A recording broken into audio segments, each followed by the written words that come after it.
So I have a sequence here, and I want to show that this sequence converges. The question is, does the sequence converge? The answer is going to be yes. And I'm going to do that using our bounded monotonic sequence theorem. Now, in a previous lecture, and there's a link to that up here at the top, I showed that this sequence is actually defined by this formula. Right, and this formula is what I'm going to do, as what I'm going to use to show that this sequence is bounded. Right, we already showed that it was monotonic in that previous lecture. So, how am I going to do that? Well, sometimes I think we really just kind of jump in and say, okay, we'll do this and this and this and this, and it leaves students a little confused sometimes because they don't see how they ask, well, where did that first step come from? How did you know to start there? And so what I'm going to do here is I want to help to answer that question, at least for this type of problem. And the way I'm going to do this is with kind of a method called reasoning backwards. So what I'm going to do is I'm going to start with what I'd like to show. Right? I'd like to show that this sequence is strictly less than 2. Right, 2 is an upper bound. Turns out it's actually the least upper bound for this sequence. So, and before I go any further, I want to be clear. I am not actually doing the argument yet. What I'm trying to do is show you what's going on in my head that helped me to get to the argument. In the actual argument, that is going to be the last step. That's what I want to show. All right, well, if that's true, then the exponents have to be equal. Right, the exponent on the left is 1 minus 1 over 2 to the n.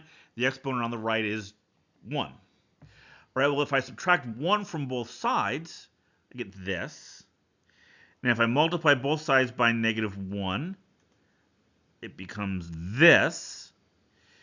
And the only way a fraction is positive is if both the numerator and denominator have the same sign.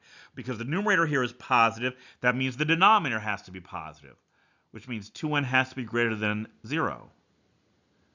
But I knew that already, right? It's an exponential function. Exponential function is always greater than 0. That's what I needed. Okay, so now, hold on to that.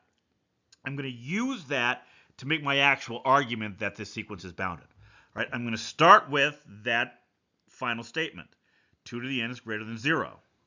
Well, if 2 to the n is greater than 0, then 1 over 2 to the n is greater than 0. If we multiply both sides of this by -1, I get this. Do you see what I'm doing here? You see why I call this reasoning backwards?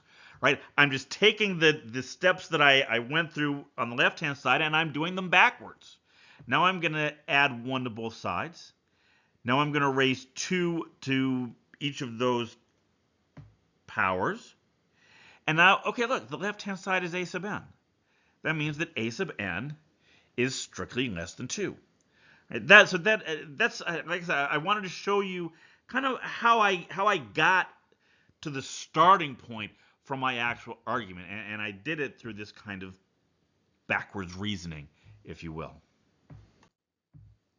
So if you'd like to get the full context, you can click on the upper link here to see the lecture where I derived the monotonic sequence, the unbounded monotonic sequence theorem, which I didn't actually state it on the last slide, which actually proves that that sequence does converge because it is both monotonic and bounded. Or the other link here will take you to the next lecture in this chapter, where we kind of transition a little bit away from sequences and start talking about infinite series. And so, and of course, if you like this lecture, please don't forget to click on that like button down below as well.